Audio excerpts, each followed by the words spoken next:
If you don't have a diverse and inclusive workforce, you end up not making good decisions. The days of 2 white police officers coming out trying to recruit, that's just over with. You're getting all the benefits, you're getting a nice paycheck. I really wouldn't be looking for a lot of recruitment. I would be looking for a lot of repenting. We were, as an occupation, used as agents of social control, and that's a challenge, a barrier that we've got to overcome.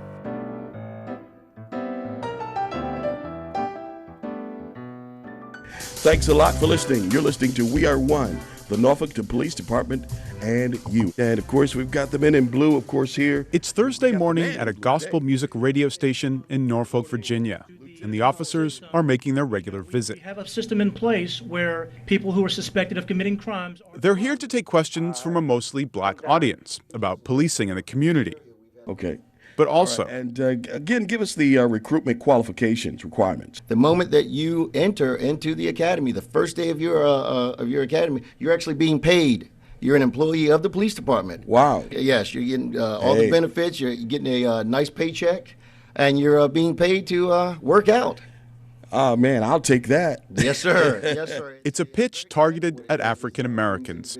That's because Norfolk is a department where only 16% of officers are black, in a town that's 43% black. You know, the issue for us is we've not been successful in recruiting minorities. The problem becomes is if you don't have a diverse and inclusive workforce, you end up not making good decisions because you don't have everybody's perspective at the table. Driving record doesn't have to be spotless. Right. So the radio show is one type of new recruiting approach for Norfolk.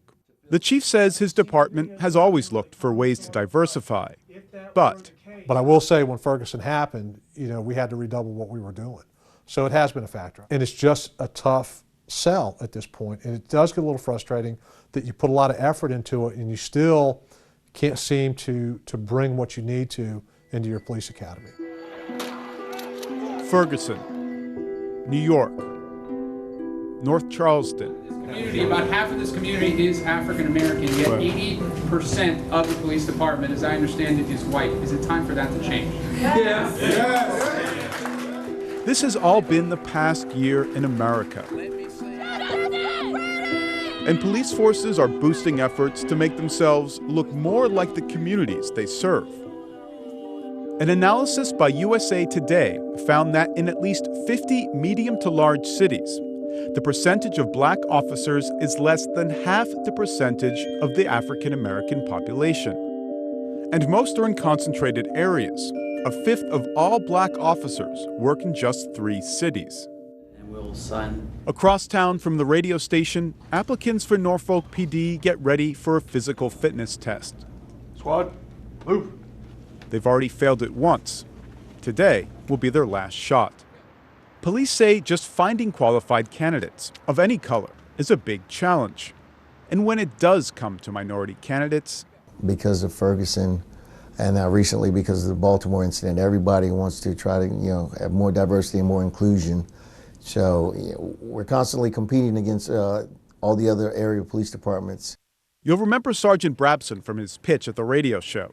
He says there's private sector competition too. An educated African American coming out of college, they're being recruited by Fortune 500 companies. You know, law enforcement is more like an afterthought. Gosh, I get out of college and I have $80,000 in, college tuition.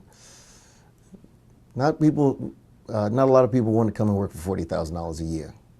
So, Norfolk's strategy? There was its first open house aimed at minority candidates. More funding, visits to black colleges, adverts in black newspapers.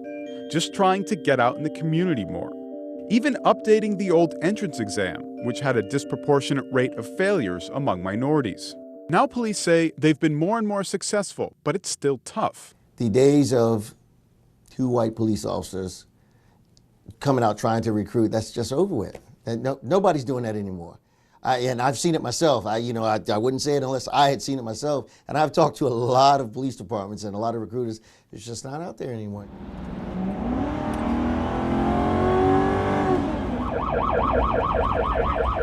But there's another piece of the recruiting puzzle we haven't talked about yet.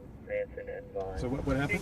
The victim is stating that when she came home, she saw that the back window of her residence was busted out. It was some kind of forced entry.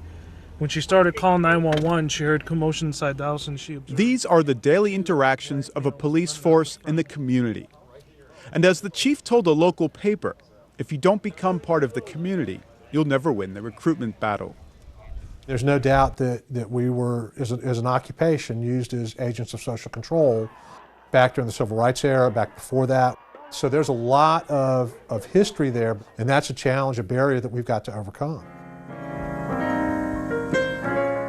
You know, when we talk about the relationship between the black community and the police department, how would you summarize that? Tense. I would summarize it as tense and tight. And at this point, if I was the police department, I really wouldn't be looking for a lot of recruitment. I would be looking for a lot of repenting. Pastor Chris Hines is a former pro musician, born and raised in Norfolk, who now heads the church his grandfather founded. He says he once tried to convince young men in the black community to join Norfolk's police. It was an opportunity for a good, steady job. But upon my interactions with them and how they felt about the police, I really felt like it would be, and not to be too biblical, but I felt like it would be me throwing them into the lion's den. I'm not as concerned about police recruiting as I am concerned about police changing the culture. Like many U.S. cities, Norfolk has had its own experiences with police shootings involving young black men. Just recently, a special grand jury charged an officer with voluntary manslaughter in the shooting death of David Latham. And as we headed to the pastor's barbershop, another reminder. Omar Johnson, who once worked here, was killed by police in 2013 after he started backing his car towards an officer during a confrontation. Officers were cleared of criminal charges, and a civil lawsuit against them was settled out of court. At one point, we had tried to work on it, but the continuing killings of the black youth is separating the community from the police force. Now, I'm not saying that all police are bad, but, you know, as a whole, you know, it has to be some type of a peace offering. It's hard to have a relationship with the police when you feel like they out to get you. One of my uncles is a cop, and my cousin actually died on the police force.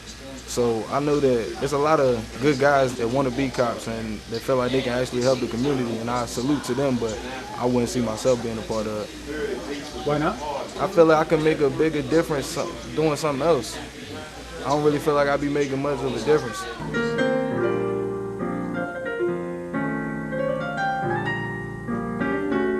There's one more thing, something each officer in this story brought up whether they were asked to or not. I think police are some of the most stereotyped people, walking the planet. It's, we're all gun lovers, we all like to hunt, we all, of which none that I do, but that's, the stereotype that goes along with us, and we're much more rich than that.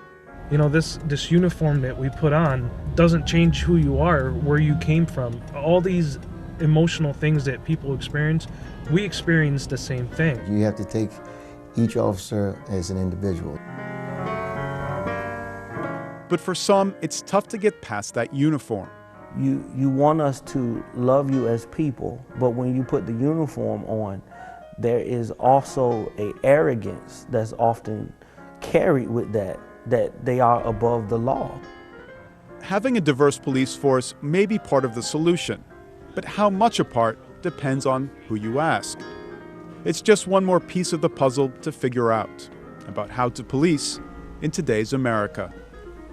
David Botti, BBC News, Virginia.